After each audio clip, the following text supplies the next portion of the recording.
आज इस वीडियो के अंदर मैं सीए रजत शैतानी अपने 10 सालों के एक्सपीरियंस के साथ आपको बताने वाला हूं कि कैसे आप किसी प्रोफेशनल सीए की जैसे अपना ITR 1 खुद फाइल कर सकते हैं बिना किसी एरर के, बिना किसी नोटिस के झंझट के, और जल्दी से जल्दी रिफंड कैसे ले सकते हो।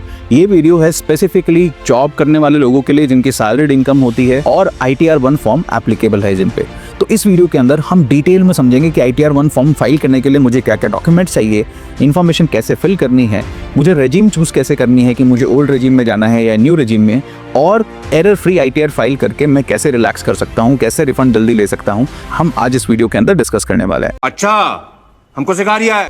तो बिना मिस करे एक एक पार्ट बहुत ध्यान से गौर से सुनिएगा, और वीडियो अगर अच्छी लगे तो प्लीज लाइक, शेयर और सब्सक्राइब करना ना भूलें, क्योंकि हमारे चैनल के ऊपर लगभग 96% लोगों ने चैनल सब्सक्राइब नहीं किया है मगर कंटेंट देखते हैं। तो चलिए शुरू करते हैं। चैप्टर 1, क्या क्या डॉक्यूमेंट्स की आपको जरूरत पड़ेगी। तो आप समझते हैं डिटेल में क्या क्या डॉक्यूमेंट्स चाहिए। सबसे पहले चाहिए आपको सारे फॉर्म 16 जितने भी जॉब आपने एक फाइनेंशियल ईयर के अंदर करें। यहाँ पे हम फाइनेंशियल ईयर 24-25 की बात कर रहे हैं, तो 1 अप्रैल 2024 से लेकर 31 मार्च 25 के अंदर, तो आपको इस पीरियड के बीच के सारे एम्प्लॉयर्स का फॉर्म 16 अपने हाथ में हैंडी रखना हो। सेकंड डॉक्यूमेंट है फॉर्म 26A। ये एक तरह का मास्टर स्टेटमेंट है कि आपका जितना भी टैक्स या TDS कटा है, चाहे वो सैलरी पे हो, बैंक के इंटरेस्ट पे हो, FD के इंटरेस्ट पे हो, वो सारा TDS आपको फॉर्म 26A से चेक करना है। थर्ड है आपकी bank account details. Bank account details आपकी प्रॉपर होनी चाहिए, यानी आपको bank account number, IFSC code, ये सारी डिटेल्स चाहिए एग्जैक्टली, ताकि आपका रिफंड आप उस अकाउंट में वैलिडेट करके उसी अकाउंट में ले सको।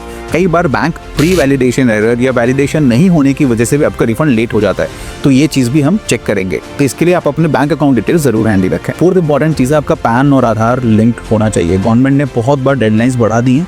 अब अगर आपका पैन और आधार लिंक नहीं है तो आपको बहुत सारी प्रॉब्लम्स होंगी, ITR फाइल करने में मुश्किल होगी, आप अपना ITR फाइल नहीं कर सकते। अगर आपका कोई रिफंड है तो रिफंड भी आपको नहीं मिलेगा। तो इसके लिए ज़रूरी है सबसे पहले पैन और आधार आप अपना लिंक कर लें। अगर आप चाहते हैं कि पैन आधार लिंकिंग के ऊपर भी हम एक वीडियो बनाएं ताकि आप अपना पैन आधार लिंक खुद कर सकें, तो प्लीज़ कॉमेंट करके बताएं, हम इसके ऊपर ज़रूर एक वीडियो बनाएंगे आने वाले टाइम में। अगर आपने कोई भी तरह का लोन लिया है, लाइक होम लोन लिया है, एजुकेशन लोन लिया है, जिसका इंटरेस्ट का डिडक्शन आप हाउस प्रॉपर्टी में या सेक्शन 80C या 80E में आप लेना चाहते हैं, तो ये सारे लोन डॉक्यूमेंट्स की डिटेल वहाँ पे चाहिए, क्योंकि इस बार ITR फॉर्म जो रिलीज किया गवर्नमेंट ने उसमें बहुत डिटेल में इंफॉर्मेशन मांगी है। यहाँ पे आप एक भी डिडक्शन फर्जी क्लेम नहीं कर सकते इस बार, जिसकी और डिटेल में हम अभी आने वाले चैप्टर्स के अंदर बात करने वाले हैं। अबे जल्दी बोल, कल सुबह पनवेल निकलना है। इसके अलावा आपको चाहिए एक स्टेबल इंटरनेट कनेक्शन और अपने इनकम टैक्स के लॉगिन डिटेल्स। अगर आपको इनकम टैक्स का लॉगिन पासवर्ड भूल गए हुआ तो आप अपना पैन नंबर डाल के वहाँ पे फॉरगॉट पासवर्ड करके रीसेट कर सकते हो, सिर्फ एक आधार OTP के थ्रू। तो चलिए बढ़ते हैं अगले चैप्टर की तरफ। सबसे पहले इनकम टैक्स पोर्टल पे लॉगिन करने के लिए incometax.gov.in पे जाएं। वहां पे टॉप राइट कॉर्नर के अंदर क्लिक करें लॉगिन पे। लॉगिन पे क्लिक करने के बाद आपको अपना पैन नंबर और पासवर्ड डालना है। अगर आप पासवर्ड भूल चुके तो पासवर्ड रीसेट कर सकते हो। अगर आपने लॉगिन कर लिया है तो उसके बाद आप डैशबोर्ड पे आएंगे। डैशबोर्ड पे जाने के बाद आपको फाइल नाउ बटन पे क्लिक करना है। इसके बाद आप सिलेक्ट करें असेसमेंट ईयर 25-26, असेसमेंट ईयर 25-26 यानी फाइनेंशियल ईयर 24-25 का। फिर मोड ऑनलाइन और फॉर्म ITR 1। अब सबसे इंपॉर्टेंट ये देख लेते हैं कि ITR फॉर्म 1 कौन फाइल कर सकता है। सबसे पहली चीज, जिसकी सैलरी इनकम हो, एक से ज्यादा हाउस प्रॉपर्टी नहीं हो, आपकी other sources income less than 5000 हो, और आपका long term capital gain from equity shares और mutual fund is less than 1.25 lakhs। ये एक जन्म के हैं। अगर आप इन सब क्राइटेरिया में फिट होते हो तो ही आप ITR 1 फाइल कर सकते हो, अदरवाइज आपको ITR 2, 3, 4 चूज करना पड़ सकता है। अगर आपने गलत फॉर्म चूज करके अपना ITR फाइल कर दिया है तो ये इनकम टैक्स नोटिस आने का सबसे बड़ा कारण बन सकता है। तो ध्यान से अपना फॉर्म चूज करें। Old versus new tax regime का सिलेक्शन आपको ITR फॉर्म में क्लिक करते ही चूज करना पड़ता है। सबसे इंपॉर्टेंट बात यह है कि by default income tax department चाहता है कि आप न्यू रेजिम में फाइल करें, और न्यू रेजिम को बाय डिफॉल्ट सेलेक्ट कर देता है। अगर आप ओल्ड रेजिम सेलेक्ट करना चाहते हो तो एक सिंपल टॉगल आएगा स्क्रीन पे, जहां पे आप क्लिक करके yes to opt for old regime select कर लें। बट ध्यान रहे, ओल्ड रेजिम तभी सेलेक्ट करें जब आपके चैप्टर 6A के रिडक्शन जैसे section 80C, 80D, HRA, home loan के इंटरेस्ट का रिडक्शन, ये सारे डिडक्शंस मिला के सफिशिएंट हो रहे हो ताकि आपका टैक्स ओल्ड रेजिम में कम बने। अगला टैब आता है पर्सनल इन्फॉर्मेशन का। यहाँ पे कोई बहुत हार्ड मैथ्स नहीं है, सिंपल बेसिक डिटेल्स है आपकी, वो भी सिस्टम आधे से ज्यादा ऑटो फेच कर देता है। आपको केवल वेरीफाई करनी है कि ये इन्फॉर्मेशन सही है या आपको चेंज करना चाहते हैं, जैसे कि आपका पैन नंबर, आपका नाम, आपकी डेट ऑफ बर्थ, ये सारी इन्फॉर्मेशन ऑटोमेटिक फेच होती है। यहाँ तक कि एड्रेस भी आपका ऑटो फेच होता है। बस आपको एक जगह इनपुट देना होगा। जहां आप एम्प्लॉयमेंट डिटेल सेलेक्ट करेंगे तो वहां पे आपका ऑप्शन आएगा गवर्नमेंट जॉब, PSU और प्राइवेट जॉब। अगर आप प्राइवेट जॉब जॉब करते हो तो अदर सेलेक्ट करें, गवर्नमेंट जॉब या पीएसयू में जॉब करते हो तो वो सेलेक्ट करें, और नीचे ही नीचे आपका बैंक अकाउंट डिटेल्स जरूर चूज करें। ये वो बैंक अकाउंट होगा जिसमें आपका रिफंड आएगा, और याद रहे ये बैंक अकाउंट आपका वैलिडेटेड होना चाहिए। वैलिडेटेड होगा तो ही रिफंड आएगा, अदरवाइज रिफंड इस अकाउंट में नहीं आएगा। आप कंफर्म एंड प्रोसीड कर दें। यही नहीं, अभी और सुनिए। अब अगला सेक्शन आता है इनकम डिटेल्स फिल करने का। ये सबसे इंपॉर्टेंट सेक्शन है और यहाँ पे बहुत सावधानी से आपको इन्फॉर्मेशन फिल करनी है। आपके फॉर्म 16 से इन्फॉर्मेशन इनकम टैक्स की वेबसाइट ऑटोमेटिकली फिच करके सैलरी इनकम में फिल कर देती है, लेकिन अगर आपने पिछले साल 2 या 2 से ज्यादा कंपनीज के अंदर जॉब किया है तो आप सबका फॉर्म 16 कलेक्ट करो और एक एक इन्फॉर्मेशन वेरीफाई करो। आपको क्या क्या चेक करना है, जैसे कि बेसिक सैलरी, अलाउंसेस यानी HRA, LDA या और कोई तरह के आपको अलाउंसेस मिल रहे हो तो उनकी डिटेल्स।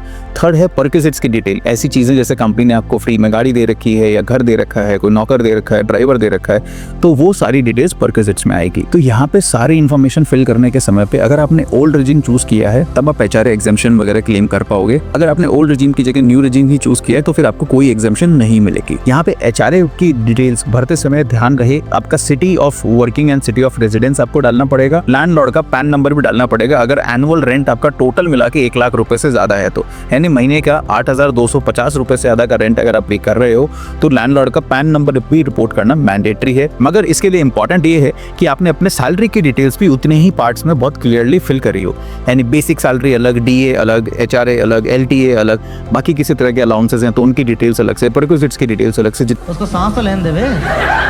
जितना ब्रेकअप में आप अपनी डिटेल्स दोगे उतना ही एक्यूरेट आपके टैक्स कैलकुलेशन और एग्जाम्पशन की कैलकुलेशन निकलेगी। और ये सारी इन्फॉर्मेशन फिल करने के बाद आपने जैसे मान लीजिए 2 कंपनीज में जॉब किया है तो आप दोनों एम्प्लॉयर्स की डिटेल्स फिल करें और दोनों की कैलकुलेशन आपके पास एग्जैक्टली निकल के आएगी जो बाद में नीचे टोटल आ जाएगी।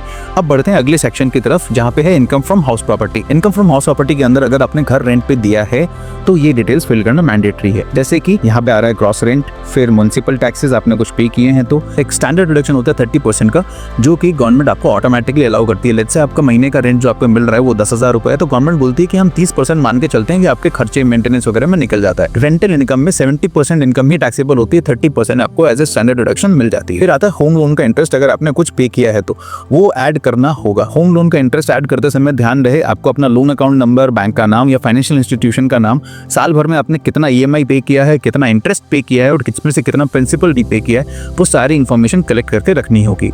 यहाँ पे आपको जो फॉर्म डिटेल्स मांग रहा है जैसे होम लोन, इंटरेस्ट पेड, ये सब आपको डालना होगा। अगर आपने ये प्रॉपर्टी रेंट पे दी है तब तो रेंटल इनकम आपकी निकल के आएगी इसमें से। अगर आपने ये प्रॉपर्टी खुद के यूज के लिए ले रखी है तो फिर ये सेल्फ ऑक्यूपाइड प्रॉपर्टी के अंदर आएगी। बट एक चीज का ध्यान रहे, अगर आपने ओल्ड रेजिम चूज किया है तो ही हाउस प्रॉपर्टी का लॉस अगर कुछ आ रहा है जैसे कि आपने इंटरेस्ट पे किया उसकी वजह से तो वो 2 लाख रुपए तक सेट ऑफ हो सकता है आपकी एग्जिस्टिंग सैलरी इनकम से।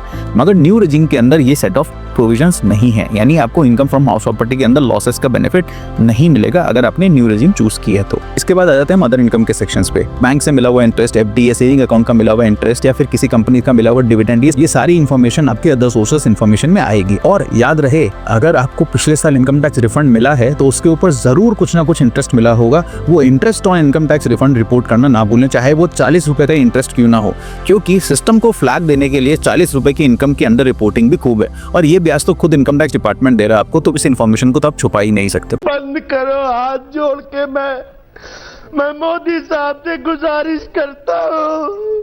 फिर चलते हैं अगले सेक्शन की तरफ जहां पे हम long term capital gain from equity shares से म्यूचुअल फंड रिकॉर्ड करेंगे। यहाँ पे आपको लॉन्ग टर्म कैपिटल गेन की डिटेल्स, अगर वो इक्विटी शेयर्स या म्यूचुअल फंड से हुए हैं और वो 1.25 लाख से कम है तो आप ITR 1 फॉर्म में फिल कर सकते हो। अगर उससे ज्यादा है या फिर शॉर्ट टर्म है या किसी और प्रॉपर्टी से हो रहे हैं गेन या किसी जैसे कि गोल्ड, रियल एस्टेट या शेयर्स के शॉर्ट टर्म प्रॉफिट से हो रहे हैं तो फिर आप ITR 1 फॉर्म नहीं फाइल कर सकते। तो यहाँ पे LTCG के अंदर हमें क्या क्या इन्फॉर्मेशन फिल करनी है, सबसे पहले यहाँ पे वहाँ पे उसकी सेल वैल्यू और परचेज कॉस्ट, ये दोनों। इस बार ITR 1 में क्या बदलाव हुए हैं, सबसे बड़ा बदलाव तो हुआ है कि long term capital gain on shares and mutual fund up to 1.25 lakh आप ITR 1 के अंदर ही रिपोर्ट करके ITR फाइल कर सकते हो। दूसरा बड़ा चेंज है mandatory detail disclosure on deduction. अगर आप ओल्ड रेजिम चूज कर रहे हो तो गवर्नमेंट इस बार आपकी एक डिडक्शन का प्रूफ और डिटेल आपसे ही लेगी इस ITR फॉर्म के अंदर भी। जैसे कि section 80C, 80D, 80EE, 80E और कई तरह के सेक्शन जिसके अंदर आपको एक एक डिटेल फिल करनी पड़ेगी। जैसे कि नेचर ऑफ इन्वेस्टमेंट क्या है, जैसे PPF है, LIC है, कोई होम लोन का रीपेमेंट है तो उसके लोन अकाउंट नंबर या पॉलिसी नंबर, कितना आपने रीपेमेंट किया है, कौन से बैंक से, कौन से इंश्योरेंस कंपनी से लिया है, कितना एनुअल प्रीमियम है या कितना आपकी मंथली EMI है, ये सारी डिटेल आपको उसमें डालनी पड़ेगी। और यहाँ तक कि आपको अगर जैसे सेक्शन 80D के अंदर आपको डिडक्शन ले रहे हो जिसमें मेडिकल प्रीमियम या सीनियर सिटीजन पेरेंट्स के ऊपर हुए हुए हेल्थ एक्सपेंडिचर को आप क्लेम कर सकते हो, यहाँ पे भी आपको पूरी डिटेल इन्फॉर्मेशन फिल करनी पड़ेगी। और तीसरा बड़ा बदलाव है TDS कोड का वैलिडेशन एंड ऑटोमेटिक डिस्क्वालिफिकेशन। अगर आपकी इन सारी इनकम के सोर्सेज से इनकम आ रही है या इस पर TDS कटा है तो फिर ITR 1 आपको ऑटोमेटिकली डिस्क्वालीफाई कर देगा ये फॉर्म फाइल करने से। जैसे कि TDS under section 194B, lottery से सेक्शन 194BB, हॉर्स रेसिंग से सेक्शन 194S, क्रिप्टो एसेट से section 194LA, compensation on property acquisition से सेक्शन 195 पेमेंट टू NRI से section 195 payment to non resident से and section 196A, 194Q and 194R, cross border transactions या business payments. अगर आपके इन किसी भी सेक्शन में से TDS आ रहा है तो आप ITR 1 फाइल नहीं कर सकते। सबसे इंपॉर्टेंट पार्ट है डेडलाइन। ध्यान रहे इस बार की ITR डेडलाइन फाइनेंशियल ईयर 24-25 की फाइलिंग के लिए 16 सितंबर 2025 कर दी गई है, क्योंकि इनकम टैक्स फॉर्म्स के अंदर बहुत सारे चेंजेस आ रहे हैं और गवर्नमेंट आपका डेटा बहुत डिटेल में कैप्चर करके एडवांस्ड एनालिटिक्स और AI यूज़ करके आपकी इन्फॉर्मेशन की और आपकी ITR को प्रोसेस करेगी। और हमने एक बहुत डिटेल वीडियो बना रखा है कि फॉर्म 26AS के अलावा AIS और TIS से मिली हुई इन्फॉर्मेशन को आप कैसे वेरीफाई कर सकते हैं, कैसे डाउनलोड कर सकते हैं। अगर आप वो वीडियो देखना चाहते हैं तो उसका लिंक आपको डिस्क्रिप्शन में और यहाँ आई बटन पे मिल जाएगा, वो वीडियो चेक करना ना भूलें। इंडिया में हजारों लोग उस वीडियो को देख रहे हैं। अब बढ़ते हैं अगले सेक्शन की तरफ जहाँ पे है टैक्स लायबिलिटी को वेरीफाई करना। आपको लग रहा है कि आपने पूरा फॉर्म भर दिया है, आपका नेट टैक्स पेएबल या रिफंड आपको दिख रहा है, मगर यहाँ पे आपकी ITR खत्म नहीं होती। सबसे पहली चीज आपको अपनी टैक्स लायबिलिटी या रिफंड को वेरीफाई करना। इनकम टैक्स डिपार्टमेंट का सिस्टम आपके द्वारा भरी गई इन्फॉर्मेशन के बेसिस के ऊपर आपका टैक्स और इनकम टोटल ऑटोमेटिकली कैलकुलेट करेगा। अगर आपकी इनकम 5 लाख रुपए से कम है तो ओल्ड रिजीम के अंदर आपका पूरा टैक्स माफ है। वहीं न्यू रिजीम के अंदर अगर आपकी टोटल इनकम 7 लाख रुपए आ रही है तो भी आपको कोई टैक्स भरने की जरूरत नहीं है, क्योंकि सेक्शन 87A का रिबेट आपको दोनों रिजीम्स के अंदर मिल जाता है। ओल्ड रिजीम के अंदर 5 लाख रुपए तक की इनकम पे और न्यू रिजीम के अंदर 7 लाख रुपए तक की इनकम पे। नेक्स्ट स्टेप है डिक्लेरेशन भरना। यहाँ पे आप सेल्फ डिक्लेरेशन सेलेक्ट करके अपना सिटी डालो, जैसे कि दिल्ली, जयपुर, बॉम्बे, पुणे जो भी है, और फिर प्रीव्यू योर रिटर्न पे क्लिक करो और डिटेल दोबारा चेक करो। और सबसे इंपॉर्टेंट स्टेप है अपना ITR फाइल करने के बाद वैलिडेट करना या ई-वेरीफाई करना। तो अपना ITR वेरीफाई करने के लिए आप आधार OTP सिस्टम सेलेक्ट करके वहाँ पे आधार OTP इनपुट करके अपना ITR वेरीफाई कर सकते हैं। ये सबसे आसान तरीका अपना ITR वेरीफाई करने का। ध्यान रहे अगर आपने ITR फाइल कर दी और 30 दिन के अंदर अपने ITR वेरीफाई नहीं करी तो आपकी ITR इनवैलिड मानी जाएगी। ई-वेरीफाई करना ना भूलें। सबसे ज्यादा गलतियां जो हमारे पास आती है बाद में अंडर टैक्स नोटिस हुई थी, सर मैंने उस साल ITR फाइल कर दी थी पर अब इनकम टैक्स डिपार्टमेंट का नोटिस आया है कि आपने उस साल ITR फाइल नहीं करी। बट ऐसा नहीं है। अगर आपने ई-वेरीफाई नहीं किया तो वो ITR ऐसा माना जाएगा जैसे आपने फाइल नहीं किया है। और ये सारे चीज होने के बाद अपना ITR V यानी ITR एक्नॉलेजमेंट डाउनलोड करो। तो ये हुआ ITR 1 फाइलिंग करने का complete process end to end. अगर इसमें भी आपकी कोई क्वेरी हो तो प्लीज कमेंट करके बताएं। और अगर ये वीडियो अच्छा लगा हो तो प्लीज लाइक करना ना भूलें, हमारे चैनल को सब्सक्राइब करना ना भूलें। आपका सपोर्ट सब्सक्राइब करके हमें मिलना बहुत जरूरी है ताकि हमारे जैसे इन्फॉर्मेटिव वीडियोस और अपडेट्स आपको रेगुलरली मिलती रहे। और इस वीडियो को उन सारे दोस्तों का शेयर करें जो कि अपना ITR खुद से फाइल करना सीखना चाहते हैं। Thank you so much. See you in next video. Until then bye bye.